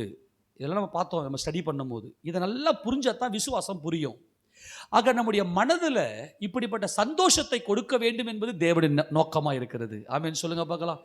இப்போ ஐயோ நான் சில பேர் சாகும்போது அலறுவாங்க, அப்படியே அவங்களுடைய ஆத்துமா அலறும். ஐயோ இந்த உடல் என்னை ஒத்துக்கல, இப்போ என் ஆத்துமா எங்கே போகுமோ தெரியலையே. ஆனால் இயேசு கிறிஸ்துவை விசுவாசிக்கிற நீங்கள் தைரியமாக இருப்பீர்கள், சிங்கத்தை போல தைரியமாக இருப்பீர்கள். அதை தான் இங்கே கர்த்தர் இங்கே சொல்கிறாரு. இங்கே பிசாசு எப்படி இந்த பிரபஞ்சத்தின் இந்த உலகத்தின் அதிபதி அவளை உலகத்தை குருடாக்கினான். இந்த உலகத்தின் அதிபதி அவங்கள பற்றி பெருமையாக பேச வச்சிட்டான். அவள் தான் தேவனுக்கு மகிமையை செலுத்தாமல் இந்த மனக்கண்களை குருடாக்கி அவளுடைய உடலை பெருமைப்பட்ட வச்சிட்டான். நல்லா ட்ரெஸ் பண்ணணும், நல்ல சாப்பாடு சாப்பிடணும். என்ன பண்ண போகிற? இப்போ நல்லா கவனிங்களேன். ஒருத்தர் எவ்வளவுதான் சாலமோனுக்கு 1000 மனைவிகள், பொதுவாகவே 700 மனைவிகள், 300 மறுமனையாட்டிகள். ஆனால் இவ்வளவு அனுபவிச்சது அவர் அந்த உணர்வு நிலைச்சிருக்காது. அது என்ன பண்ணணும்னா, அது ஜஸ்ட் ஒரு 10 நிமிஷம் 5 நிமிஷம் ஒரு ஃபீலிங் தான். இந்த நம்ம அனுபவிக்கிற எல்லா சாப்பாடாக டேஸ்ட்டாக இருக்கட்டும், அல்லது மற்ற எந்த காரியமாக இருக்கட்டும், அது ஜஸ்ட் ஒரு 5 நிமிஷம் அந்த ஆத்மாவில் நிலைத்திருக்காது. அது ஒரு மாயை. ஆனால் தேவன் என்றென்றைக்கும் நிலைத்திருக்கிறவர். நம்முடைய மனக்கண்ணில் கிறிஸ்து இயேசுவை அறிகிற அந்த அறிவில் தான் நம்முடைய விசுவாசம் நிலை பெற்றிருக்கும். ஆமென் சொல்லுங்க பார்க்கலாம். இப்போது நல்லா வாழ்ந்துட்ட, ஏன்னா சாலமோன் ராஜா எல்லாவற்றையும் ஆண்டு அனுபவிச்சு சொல்லிட்டார், என் மனதுக்கு சஞ்சலண்டான்ட்டார். மாயை எல்லாத்தையும் அனுபவிச்சுட்டேன், என் மனதுக்கு சஞ்சலண்டா. இந்த உடம்பின் மூலமாய் வரக்கூடிய உணர்ச்சிக்கு அடிமைப்படாது. மிருகம்தான் உணர்ச்சிக்கு அடிமைப்பட்டு போய் கிடக்கும். ஆனால் ஒரு நல்ல கிறிஸ்தவன், உணர்வு உள்ளவன், என் ஜனங்கள் உணர்வில்லாத இருக்கிறாங்களே. மாடு தன்னுடைய எஜமானுடைய முன்னணியை அறிகிறது, கழுத தன்னுடைய எஜமானுடைய அந்த அந்த முன்னணியை அறிந்திருக்குது, மாடு தொழுவத்தை அறிஞ்சிருக்குது. ஆனால் என் ஜனங்களோ உணர்வில்லாமல் இருக்கிறாங்களே. அந்த ஃபீலிங், எமோஷனில் தேவனை கொண்டு வரணும். தேவன் அதை விரும்புகிறார். ஆக சாலமோன் ஞானி சொல்லிட்டாரு, நான் எல்லாத்தையும் அனுபவிச்சுட்டேன். எனக்காக தோட்டங்களை நாட்டினேன், சிங்கார வனங்களை உண்டு பண்ணினேன், என்னுடைய அரண்மனையில் எல்லாம் இருந்துச்சு. ஆனால் என் மனதுக்கு சஞ்சலம். அந்த வசனத்தை வாசித்தே ஆகணும். என்ன மனக்குருடு. இன்னைக்கு இந்த பிரபஞ்சத்தின் தேவனாகிய பிசாசு குருடாக்கி வச்சிருக்கிறான். பிரசங்கின் புத்தகத்தை எடுத்து வாசிங்க பார்க்கலாம். அந்த வசனத்தை ரெண்டாம் அதிகாரத்தில் பிரசங்கி 2 சொல்லியிருப்பார். அதை ஏன்னா பிரசங்கி 2 தான் நான் இவ்வளவுத்தையும் அனுபவிச்சேன் அப்படின்னு சொல்லிட்டு என் மனதுக்கு அது சஞ்சலம் அப்படின்னு இருப்பார். 16 வசனத்தை வாசிங்க பார்க்கலாம். 2:11. என் கைகள் செய்த சகல வேலைகளையும் நான் பட்ட எல்லா பிரயாசத்தையும் கண்ணோக்கி, சொல்லுங்க பார்க்கலாம், எதை நோக்கி? எந்த கண்? மனக்கண்ணில் பார்க்குறாரு. இப்ப எந்த கண்ணில் பார்க்குறாரு? மனக்கண்ணில் பார்க்குறாரு. ஏன்னா இவர் ரட்சிக்கப்பட்ட ஒரு பரிசுத்தவான் இல்லையா? இந்த பிரசங்கி புத்தகத்தை எழுதும்போது அவர் மனம் திரும்பி அவர் விழுந்து போயிட்டாலும், அவர் திருமணம் செய்திருந்தவர் அந்த பெண்கள் எல்லாம் அவரை வழி விலகி செய்தி, இந்த சீதோனியருடைய தெய்வங்களுக்கெல்லாம், அம்மோனியுடைய தெய்வங்களுக்கெல்லாம் இவர் போயிட்டு விக்கிரகங்கள்லாம் செய்திருந்து அந்த ஆராதனைகளை போயிருந்தாலும், சாலமோன் ஞானி பிரசங்கியின் புத்தகத்தை எழுதும்போது அவர் மனம் திரும்பினவர். அதனால சாலமோன் ஞானி மேலே எந்த ஒரு குறையும் யாரும் பேசக்கூடாது. ஏனென்றால் அவர் மனம் திரும்பின ஒரு பாவி அவர். அப்போ அவர் சொல்றாரு, இப்போ என்னுடைய கண்ணை நான் நோக்கி, எந்த கண்ணை நோக்கி பார்க்குறேன்? ஆல்ரெடி இவர் செஞ்ச காரியமெல்லாம் இந்த உலகத்தில் இருக்கிறது எதுவுமே இல்லை. இந்த உணர்ச்சிக்கு நான் அடிமைப்பட்டு போய் கிடந்தேன். ஆனால் என்னுடைய உணர்வுல நான் நோக்கி பார்க்கிறேன், என் மனக்கண்ணை நான் நோக்கி பார்த்தேன். இதோ எல்லாம் மாயையும். மனசுக்கு என்னப்பா இருக்கு? சஞ்சலம்தான். எப்பா 700 மனைவிப்பா உனக்கு, 300 மறுமணியாட்டிப்பா, அது எங்க இருக்கு என் மனசுலன்னு கேட்குறாரு. அர்த்தம் அதுதான். அது எங்க இருக்கு என் மனசுல? இன்னைக்கு அன்பான தேவஜனமே, இன்னைக்கு கணவன் மனைவிய அந்த உறவுல இன்னைக்கு பயங்கரமான ஒரு நெருக்கம் இருக்கு. அதாவது ஒரு எப்படி சொல்றது, நெருக்கம் இல்லாம ஒரு இடரல் இருக்கிறது, நிறைய பிரச்சனை இருக்கிறது. இன்னைக்கு பயங்கரமான ஒரு ஒடுக்கம் இருக்கிறது, பயங்கரமான பிரச்சனைகள் இருக்கிறது. என்ன காரணம்னா மனக்கண் குருடா இருக்குது. என் தேவன் கொடுத்த என் கணவனுக்கு நான் எப்படி இருக்கணும், என் தேவன் கொடுத்த என் மனைவிக்கு நான் எப்படி இருக்கணும்னு யோசிக்காம உணர்ச்சிக்கு அடிமைப்பட்டு போய் கிடக்கிறதுனால தான் இன்னைக்கு வேஸ்ட்டுங்க. இன்னைக்கு தான் சொல்கிறேன், மறுபடியும் சொல்கிறேன் உங்களுக்கு, இந்த உலக வாழ்க்கையில் நீங்கள் புரிஞ்சுக்கணுன்னா வயோதிபர்களை போய் நீங்கள் பாருங்கள், சந்திங்க. அவங்க படுகிற அந்த சம்பவத்தெல்லாம் பார்க்க, என்னடா இது இவ்வளோ பெரிய பணம் சம்பாதிச்சார், இவ்வளோ பெரிய பிள்ளை குட்டிங்கெல்லாம் பெற்றெடுத்தார், ஆனால் இவர் ஏன் இன்னைக்கு அலறிக்கொண்டிருக்கிறார்? ஏன் இந்த இன்பங்கள்லாம் அவருக்குள்ளே இல்லை? இருக்காது, மாயே, அது காணாம போயிட, காணல் நீர். ஆனால் தேவன் நம்முடைய மனக்கண்களை திறந்து நமக்கு ஜீவனை கொடுத்திருக்கிறார். இவ்வளோ காசு சம்பாதிச்சாலும், எவ்வளோ சொத்து சேர்த்தாலும், எவ்வளோ மனைவி பிள்ளைகளை நீ பெற்றெடுத்தாலும், நீ மறிக்கிற வேலையில் உன் மனதுக்கு சஞ்சலம், அது பயங்கர வருத்தத்தை கொடுக்கும். அது கர்த்தர் சொல்கிறது, மனதுக்கு சஞ்சலமும் சூரியனுக்கு கீழே பலன் ஒன்றுமே கிடையாது. அதான் சொல்ற, சூரிய கண்களுக்கு முன்னாடி, சூரியனுடைய வெளிச்சத்துக்கு முன்னாடி உன் மாம்ச கண்ணில் நீ சேர்த்தது எல்லாம் வேஸ்ட். ஆனால் என் தேவன் என் மனக்கண்களை, பிரகாசமுள்ள மனக்கண்களை எனக்கு கொடுத்திருக்கிறார். கரங்களை உயர்த்தி எல்லாரும் ஆமென் சொல்லுங்க. இந்த ரட்சிப்புக்காக ஆண்டவருக்கு தினம் தினம் நன்றி சொல்லுங்க. இந்த பிரகாசமுள்ள மனக்கண்களை உடையவர்கள் ஒவ்வொரு நாளும் அதிகாலையில் எழுந்து தேவனோடு பேசுவார்கள். அது எவ்வளோ பெரிய வல்லமை. நீ காலையில் எழுந்து தேவனுக்கு முன்னாக நின்றுட்டு வெளியே வா, உனக்கு முன்னாடி ஒரு பிரச்சனை நிற்க முடியாது. ஏனென்றால் கிறிஸ்துவை மரித்தோரிலிருந்து எழுப்பின அந்த சத்துவத்தின் வல்லமை உனக்குள்ளே கிரியை செய்கிறது. ஜெபம் சாதாரண வல்லமையா? யாரு கூட பேசுற நீ? யாரு கூட? சர்வ வல்லமையுள்ள தேவனை அப்பான்னு கூப்பிட்டு வர நீ, அந்த பிள்ளைக்கு முன்னாடி என்ன நிற்க முடியும்? அல்லேலூயா. தேவனுடைய பிள்ளைக்கு முன்னாடி என்ன நிற்க முடியும்? அன்பான தேவஜனமே, அதனால இங்கே கர்த்தர் சொல்றார், இயேசு கிறிஸ்துவை அறிகிற அறிவு. அந்த இப்போ நீங்கள்லாம் தாகத்தோடு தேவ சமூகத்துக்கு வருகிறீர்கள். வேத வசனத்தை எத்தனை மணி நேரம் பிரசங்கம் பண்ணாலும் உட்காந்து கேட்குறீங்க. நம்ம பிள்ளைங்க கிண்டல் அடிப்பாங்க. வாலிபங்கிட்ட பைக்கையும் பாஸ்டர்கிட்ட மைக்கையும் கொடுக்க சொல்கிறாங்க. எனக்கு செம்ம காமெடி. வாலிப பிள்ளைங்கிட்ட பைக்கையும் பாஸ்டர்கிட்ட மைக்கையும் கொடுத்துடாதீங்க, கீழே வைக்க மாட்டாங்க. அது கேட்டது என்ன ஒரு சிந்திக்கிற ஒரு விஷயம் இல்லை. ஏன்னா பாஸ்டங்க பேசிக்கிட்டே இருப்பாங்க. ஏன் அவருடைய அவர்களுக்கு பிரகாசமுள்ள மனக்கண்கள் இருக்கிறது. தேவனுடைய மகிமையை அவர்கள் கண்டிருக்கிறார்கள். தேவனுடைய மகிமையை அவர்கள் தரிசிக்கிறார்கள். இந்த பூமியிலேயே பரலோக மகிமை இறங்கி இருக்கிறது. தேவனை பற்றி பேசிக்கொண்டே தான் இருப்பாங்க. வாலிப பிள்ளைகளுக்கு பெட்ரோல் தீர்ந்து போயிடும். ஆனால் பாஸ்டர்களுக்கு இந்த மகிமை தீரவே தீராது. அல்லேலூயா. அப்புறம் எப்படி வைப்பாங்க? மைக்கெல்லாம் கீழே வைக்க முடியாது.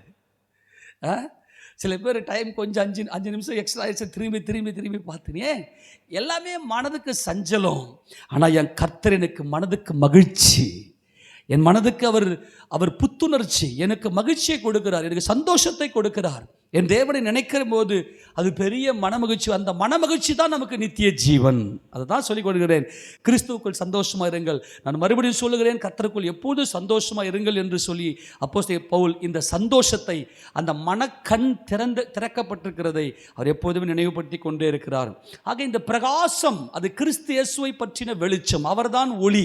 நான் தான் இந்த உலகத்துக்கு ஒளியாக இருக்கிறேன், நான் தான் உனக்கு பிரகாசத்தை கொடுக்க முடியும் என்று கர்த்தர் சொல்கிறார். ஆக இயேசு கிறிஸ்துவை சிந்தித்து கொண்டே இருங்க. சித்தம் உங்கள் நினைவில் அவரை பற்றின நினைவை கொண்டு எப்போதுமே நினைவிலே வைத்து கொண்டிருங்க. அதுதான் நமக்கு மகிமை கொடுக்கும்.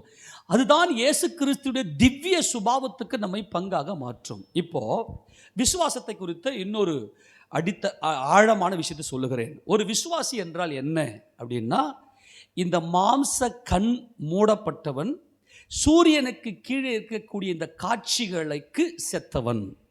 ஆக பாவம் மரணம் என்பவைகளின் பிரமாணத்திலிருந்து விடுதலையாக்கி இயேசு கிறிஸ்துவை தன்னுடைய இருதயத்திலே தரித்து கொண்டவன், இவன் தான் விசுவாசி. விசுவாசின்னா யாருன்னா, தேவனுடைய சாயலாய் இருக்கிற கிறிஸ்து, அவர் தேவ சாயல் ஆவியாயிருக்கிற கிறிஸ்துவை தன்னுடைய இருதயத்தில் தம்முடைய மனதில் தரித்து கொண்டவன் தான் விசுவாசி.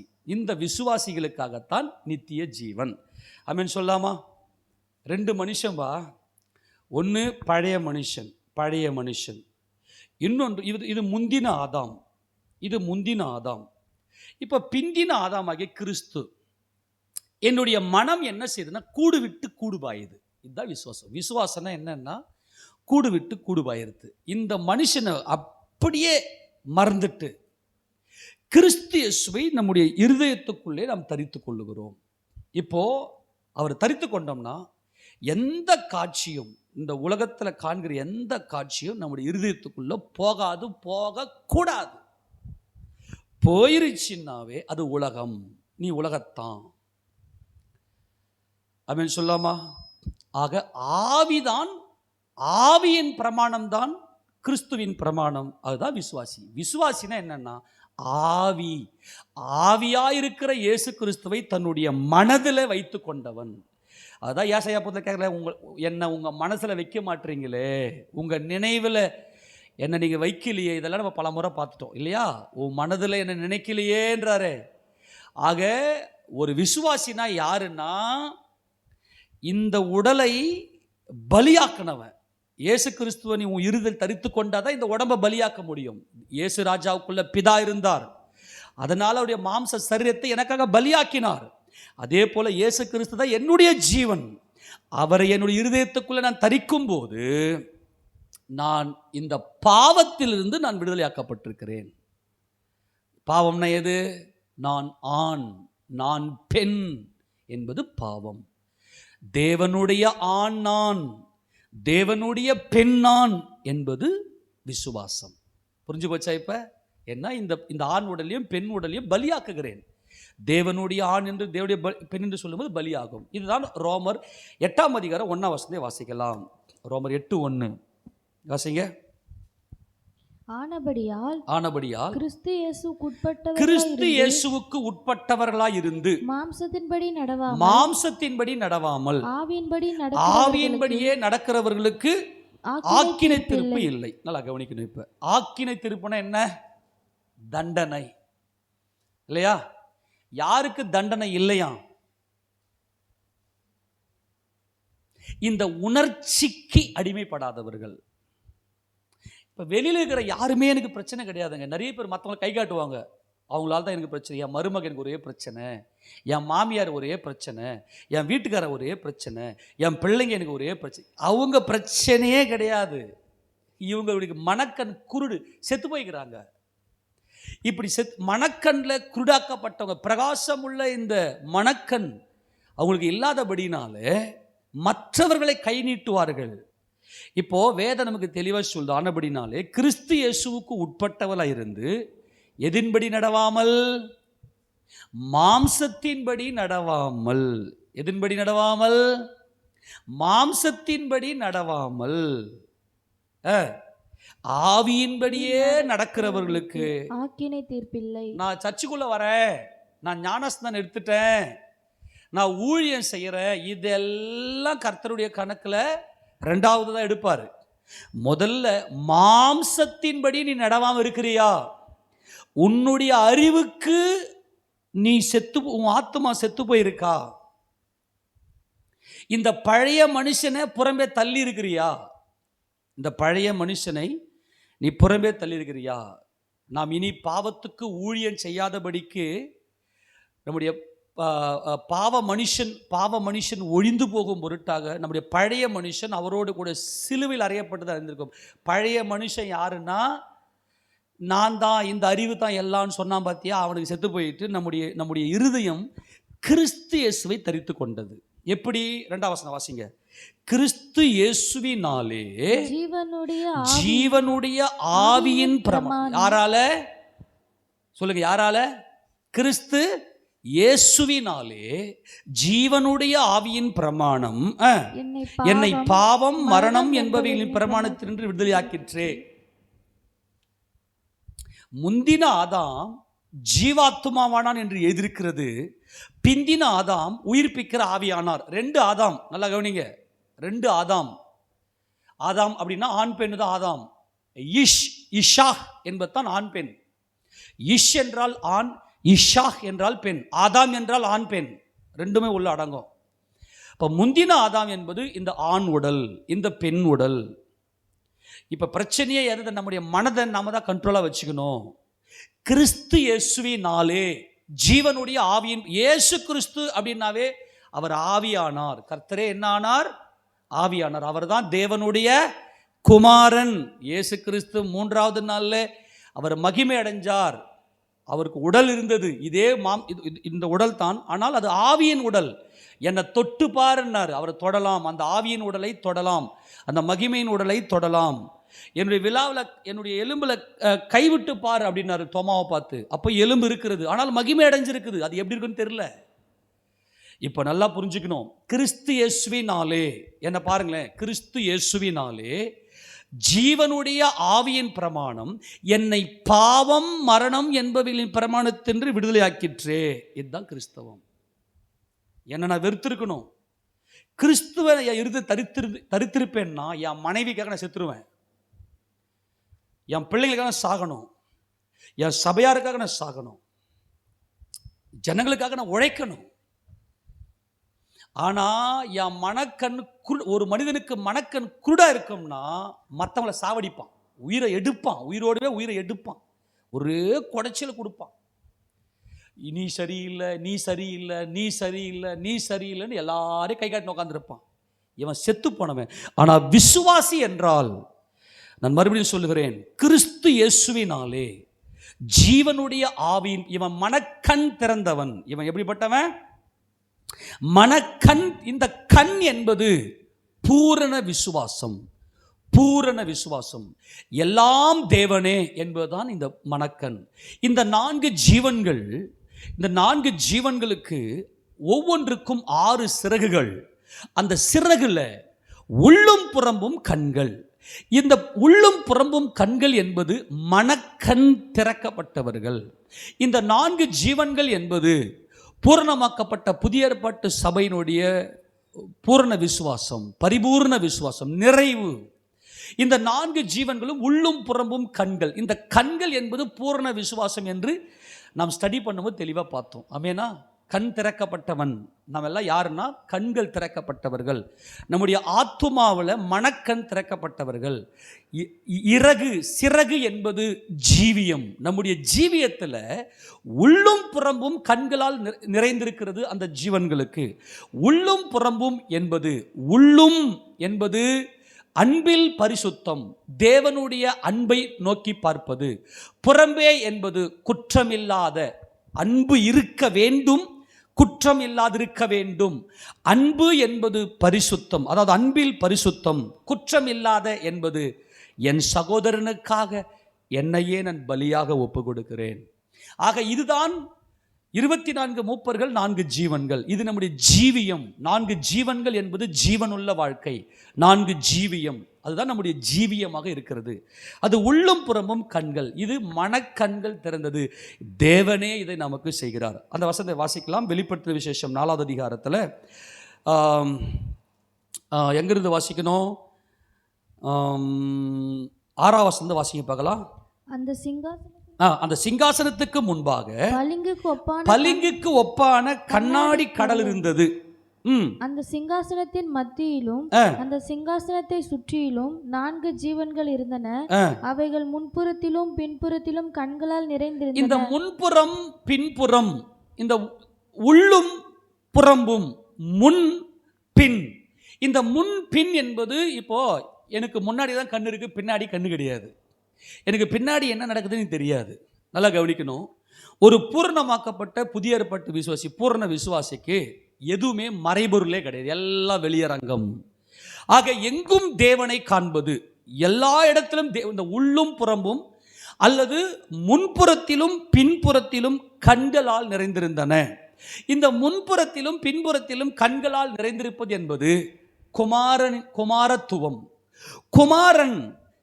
குமாரனாகிய கிறிஸ்து, அந்த கற்பலகை அது உள்ளும் புறம்பும், உள்ளேயும் புறம்பேயும், உள்ளேயும் வெளியும், இந்த பக்கத்திலும் அந்த பக்கத்திலும் எழுதப்பட்டிருந்தது. அந்த கற்பலகை நமது கர்த்தராகிய இயேசு கிறிஸ்து. ஏனென்றால் அவர் பூரணமாய் பிதாவை கண்டவர். பிதாவை கண்டவர் நானே. ஆக புதிய ஏற்பாட்டு பூர்ணமாக்கப்பட்ட விசுவாசிகள் குமாரர்கள், எல்டர்ஸ், மூப்பர்கள். அவர்கள் நீதியை அறிந்தவர்கள். குமாரனே, இவரே பிதாவை கண்டவர். ஆக இந்த மனக்கண்கள் அவருடைய பூரணமான கண்கள். அவர் பிதாவின் மகிமையை கண்டதுனால பிதா நேசிக்கிற பிதாவின் பிள்ளைகளுக்காக தம் ஜீவனையே கொடுத்தவர். குற்றமில்லாதவர், என் கர்த்தர் குற்றமில்லாதவர். என்னை மீட்கிறதுக்காக, எனக்காக, என் பாவத்தை, இந்த பாவ சரீரத்திலிருந்து, இந்த மரணத்திலிருந்து என்னை மீட்கிறதுக்காக அன்பில் பரிசுத்தமும் குற்றமில்லாமல் இருப்பது தான் உள்ளும் புறம்பும் முன்னும் பின்னும் கண்களால் நிறைந்த என்பது. அந்த வசனத்தை வாசிக்கணும். அவர் குமாரனே. யோவான் சுவிசேஷ புத்தகத்தை திருப்பிக் கொள்ளுங்க. பிதாவை கண்டவர், இவரே பிதாவை கண்டவர் என்று கர்த்தராகிய இயேசு கிறிஸ்து சொல்லியிருப்பார். தம்மை மாத்திரமே இவரே பிதாவை கண்டவர், நானே அவரை அறிந்திருக்கிறேன் என்று சொல்லி. நல்லா கவனிக்கணும். 6ஆம் அதிகாரம், யோவான் சுவிசேஷம் 6ஆம் அதிகாரம் 46, 47 வாசிக்க பார்க்கலாம். 46, 47. தேவனிடத்தினின்று வந்தவரே தவிர. அல்லேலூயா. எல்லாரும் கரங்களை ஊற்றி ஆமென் சொல்லுங்களேன். தேவனிடத்திலிருந்து. இந்த வசனம் மறக்கக்கூடாது. நம்மெல்லாம் கண்கள் திறக்கப்பட்டவர்கள். நம்முடைய மனக்கண்கள், பிரகாசமுள்ள மனக்கண்கள் நமக்கு இருக்கிறது.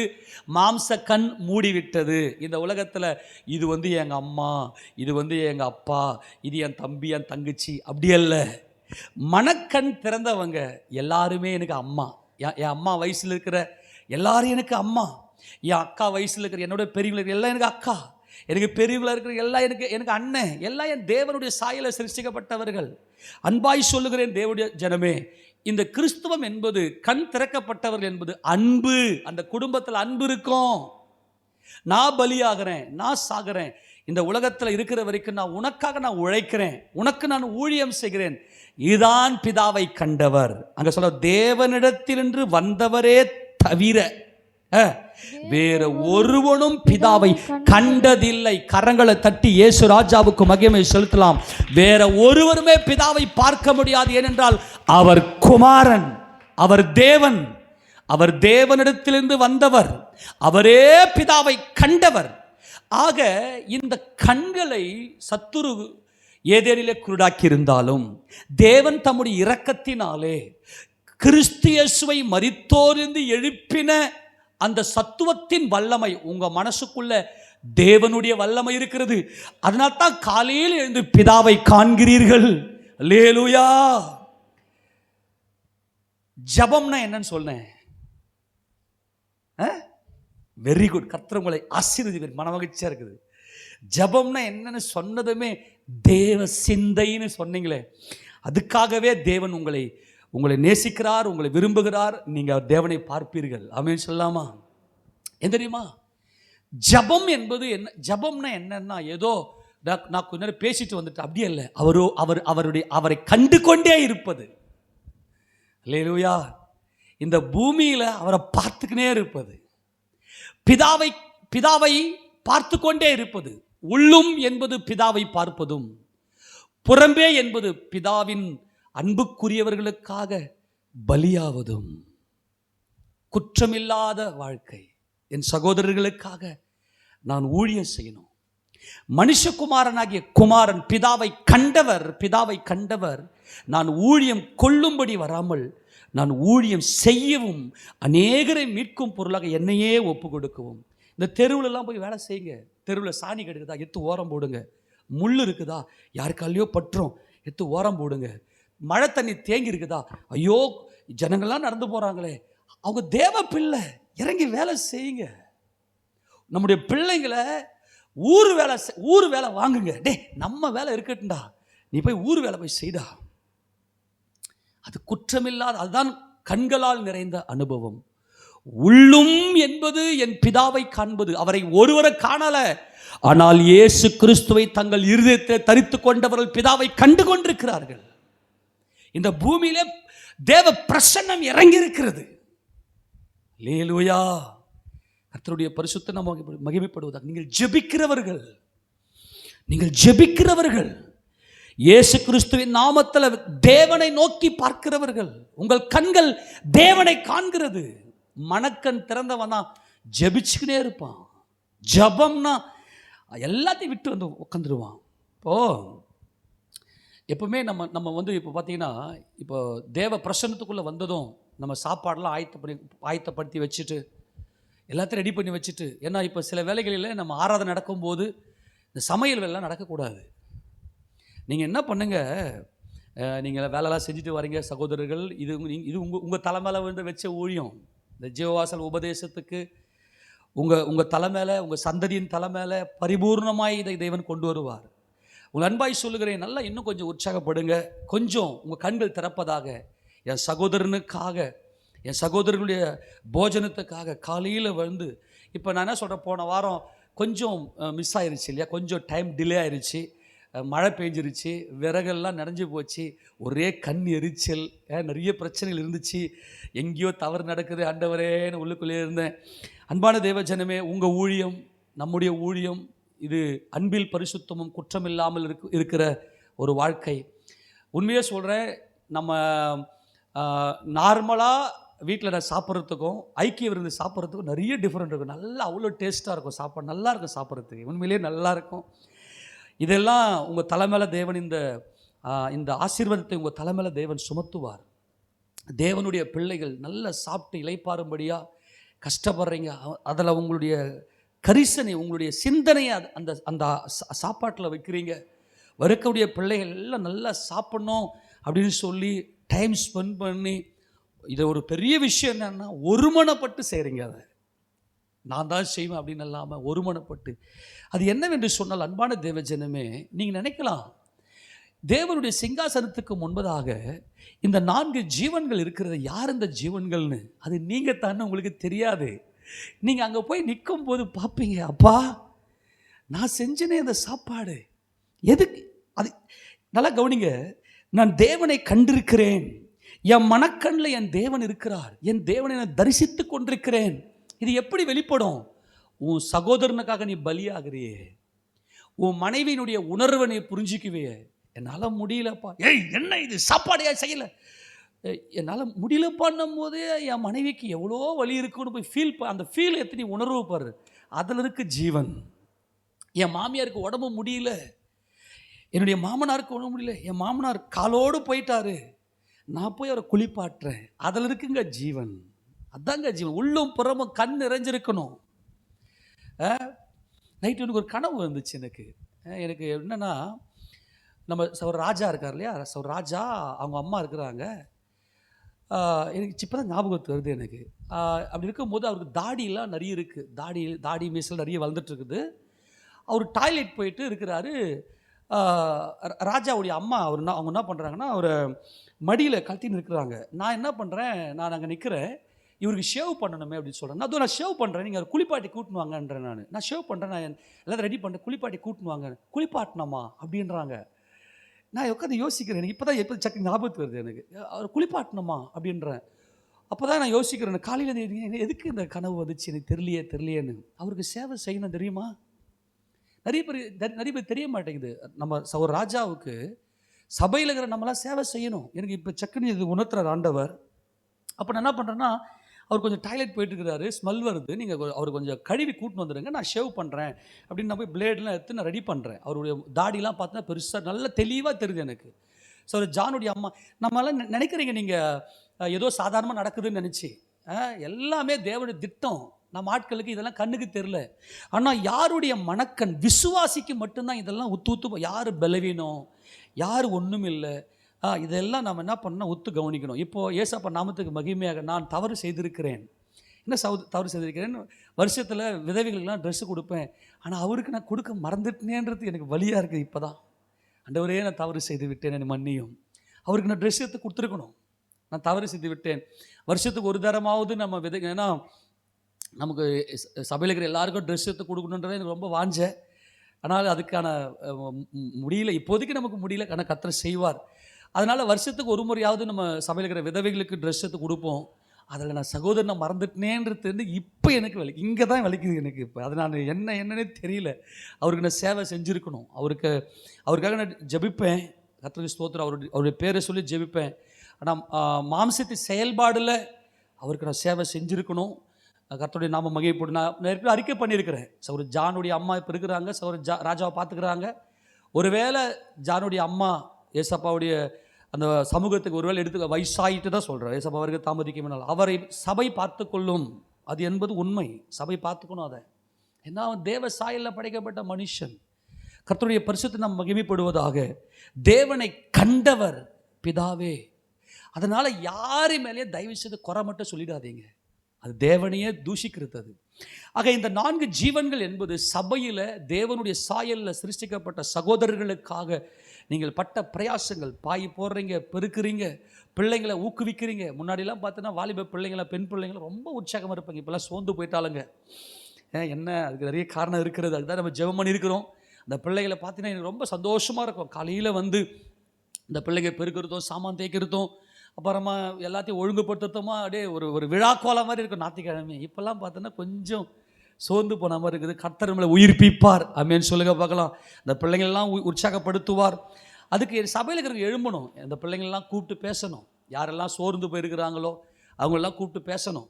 அவங்களாம் சபையில் என்ன இந்த ஊழியத்தை செய்யணும். நம்ம யார் இன்றைக்கி இந்த வாரம் சர்ச்சுக்கு வரல, அதாங்க உள்ளும் புறமும் கண்கள். நம்முடைய அப்பாவை ஆராதிக்கிறேன்டா நம்ம. அப்போல்லாம் பார்த்தீங்கன்னா நைட் ப்ரேயருக்கு யாருன்னா தூங்கியிருந்தாங்கன்னா போய் அடிப்பாங்க, கதவை அடிச்சு வெளியே, வாங்க ஜோமெல்லாம் வாங்க, என்னங்க தூங்குறீங்க அப்படின்னு அவ்வளோ அன்பாக இருப்பாங்க. சபையில் பார்த்தீங்கன்னா அவ்வளோ அன்பாக இருப்பாங்க, விட்டு கொடுப்பாங்க. வாங்க நீங்கள் வந்து இங்கே வந்து உட்காருங்க வாங்கன்னு விட்டு கொடுப்பாங்க. எல்லாமே அன்பு இருக்கும். ஏனென்றால் அவர்கள் கண்கள் திறக்கப்பட்டவர்கள், அவருடைய மனக்கண், அவருடைய ஆத்துமா உயிர் கொண்டவர்கள், ஜீவனுடையவர்கள். அதுதான் இந்த 4 ஜீவன்கள். ஜீவனுள்ள பிதாவை நாம் ஆராதிக்கிறோம், ஜீவனுள்ள கிறிஸ்துவை நாம் ஆராதிக்கிறோம். ஆக இந்த 4 ஜீவன்களும் உள்ளும் புறம்பும், உள்ளேயும் வெளியேயும், உள்ளும் புறம்பும் கண்களால் நிறைந்தது. அன்பில் பரிசுத்தம். தேவனுடைய சித்தத்தை அறிந்தது அன்பில் பரிசுத்தம்.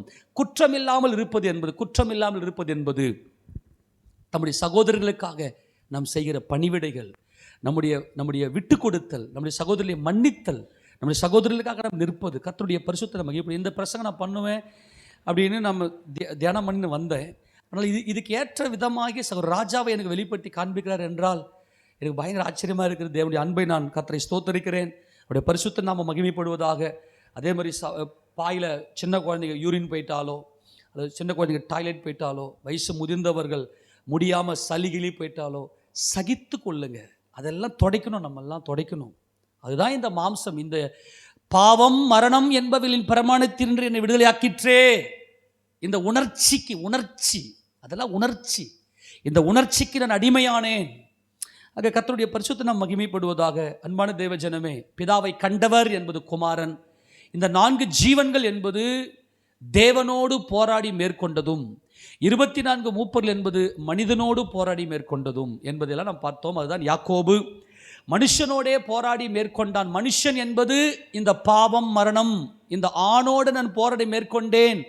தேவனோடு மனிதனோடு போராடி மேற்கொண்டாயே. மனிதன் என்பது அவருடைய மாம்சத்தை அவருக்கு தேவன் கர்த்தர் சொல்லுகிறார். யாக்கோபை உன் பெயர் என்ன? என் பெயர் யாக்கோபு. இனி உன் பெயர் யாக்கோபு எண்ணப்படாமல் இஸ்ரவேல் எண்ணப்படும். நீ தேவனோடு மனிதனோடும் போராடி மேற்கொண்டாயே.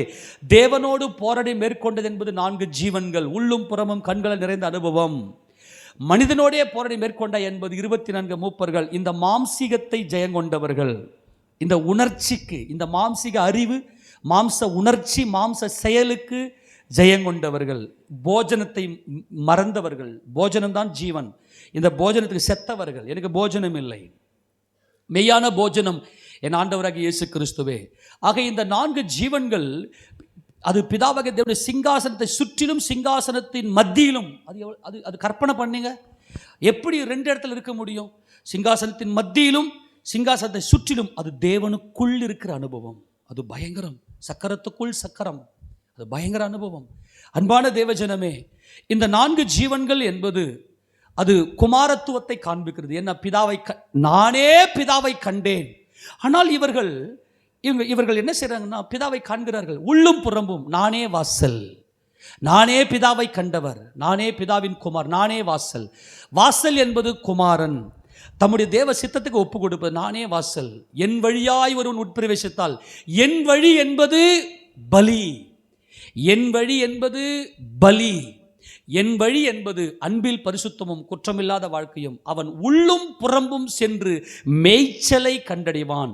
உள்ளும் புறமும் சென்று மேய்ச்சல் என்பது பிதாவை குறித்த அறிவும் சகோதரர்களை குறித்த அறிவும்.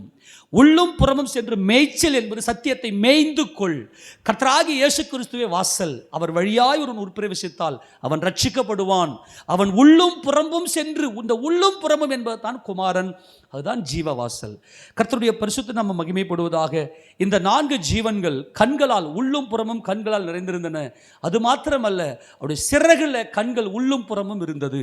அந்த சிறகுல கண்கள் இருப்பது என்பது அவருடைய ஜீவியத்தில் அவர் செயல்பட்டவர்கள், அவர்கள் இந்த காரியத்தை செய்து முடித்தவர்கள். எடுத்து வாசிக்க போல அந்த வசனத்தை மறுபடியும் 4ஆம் அதிகாரம், வெளிப்பட்ட விஷயம் 4ஆம் அதிகாரம் 7ஆம் வசனத்தை வாசிங்க.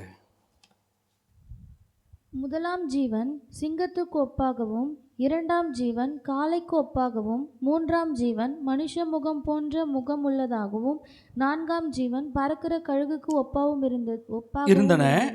அந்த 4 ஜீவன்களிலும் ஒவ்வொன்று அவ்வாறு சிறகுகள். 6 என்பது மனிதன். ஆமென் சொல்லுங்க பார்க்கலாம். ஆக இந்த 4 ஜீவன்கள் என்பது புதிய ஏற்பாட்டு பூர்ணமாக்கப்பட்ட சபை.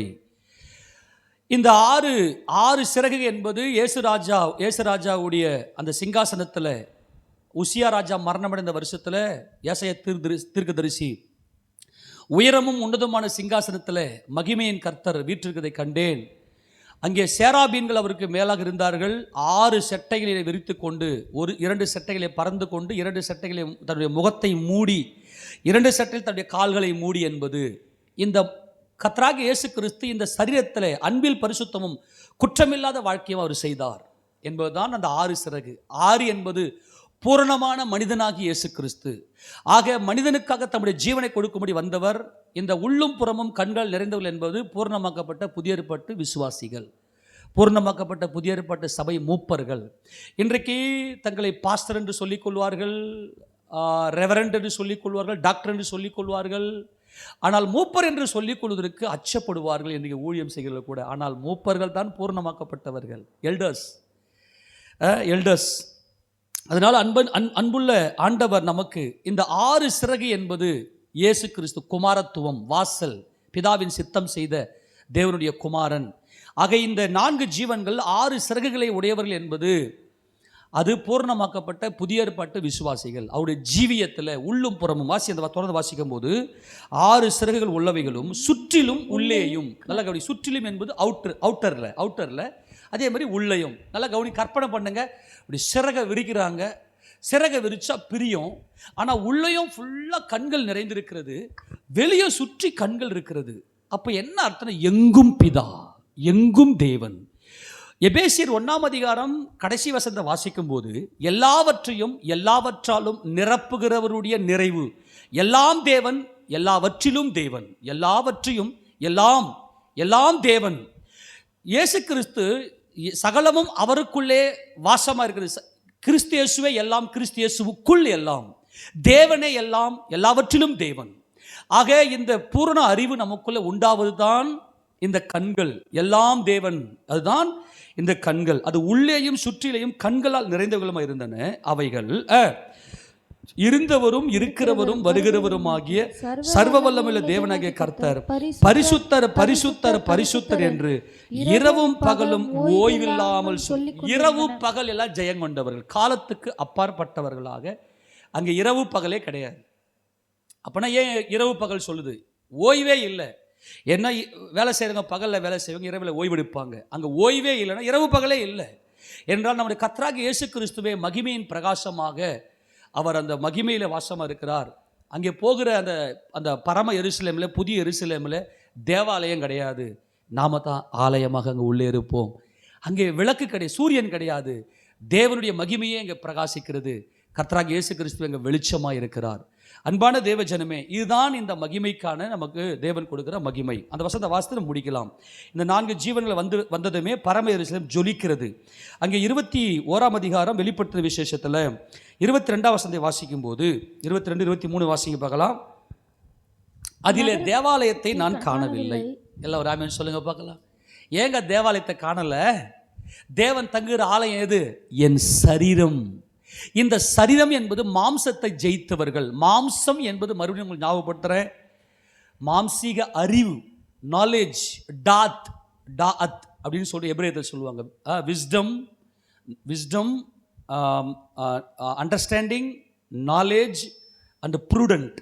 இந்த 4 காரியங்கள், அதாவது ஞானம், புத்தி, அறிவு, விவேகம்.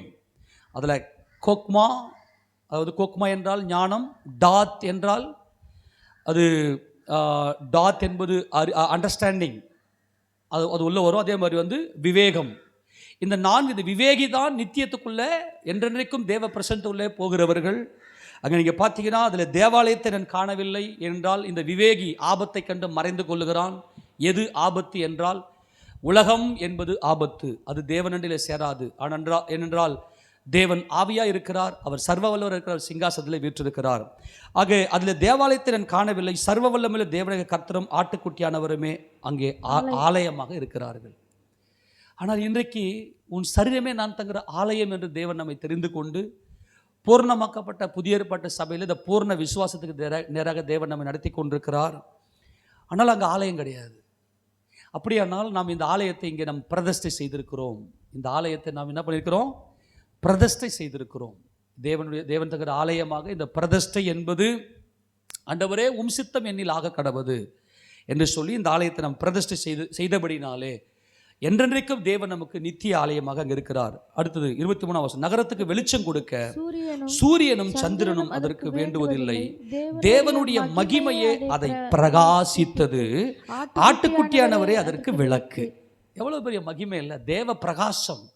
இந்த பிரகாசம் உள்ள மனக்கண்களை தேவன் நமக்கு கொடுத்திருக்கிறார். அன்பான தேவஜனமே, நீங்களும் நானும் சாதாரண ஆள் கிடையாது. அவ்வளவு பெரிய வல்லமை உடையவர்கள். தேவ பிரகாசம் நம்முடைய இருதயத்துக்குள்ள, ஆட்டுக்குட்டியானுடைய வெளிச்சம் நமக்குள்ள, அவர் தான் நமக்கு விளக்கு. அப்போ நம்ம எவ்வளோ தெளிவாக நடக்கணும்ல. ஒரு விஷயத்தை உங்களுக்கு சொல்கிறேன், எந்த சகோதரியை மட்டும் மனசில் அந்த பகையை எடுத்து போட்டுருங்க. ஏனென்றால் தேவனுடைய பிரகாசம் நம்முடைய இருதயத்துக்குள்ள இருக்குது. நாம தான் இடம் கொடுக்கணும், பயிற்சி எடுக்கணும். யார் மேலே எந்த கஷ்டம், யார் கூடயாவது பேசாமல் இருந்தீங்கன்னா உடனே போய் ஒப்புரவாகி பேசுங்க. சபையில் குறிப்பாக நம்ம எல்லாம் ஒரே அப்பத்தை பிட்டு ஒரே பாத்திரத்தில் பானம் பண்ணுகிறோம். யாரு கூட சண்டை போடாமல் தேவனுடைய பிள்ளைகளை அன்புள்ளவர்களாக நல்ல சமாதானமாக இருங்க.